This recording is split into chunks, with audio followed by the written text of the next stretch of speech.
Bismillahirrahmanirrahim. Assalamualaikum warahmatullahi taala wabarakatuh. Saya nak buat video berkenaan dengan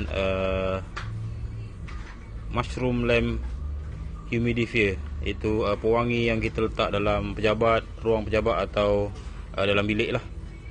Dia kita connect dengan USB. Macam ni contohnya. Kita connect dengan USB kat sini. Dah kita cabut letak dia punya perfume pati kat bawah ni, kita campur dengan air secukup rasa, macam botol susu anak tu kan. Masukkan. Ambil pati pewangi apa-apa sajalah, letak sedikit saja, campurkan dengan air.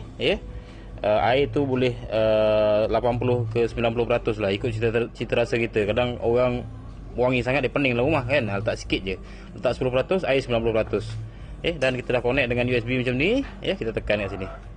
Tu dia nampak keluar dia punya apa dia panggil, wap, ataupun orang panggil tu apa yang isap apa tu, wave. Shisha wave. Okey baik, sekian saja. Assalamualaikum warahmatullahi taala wabarakatuh.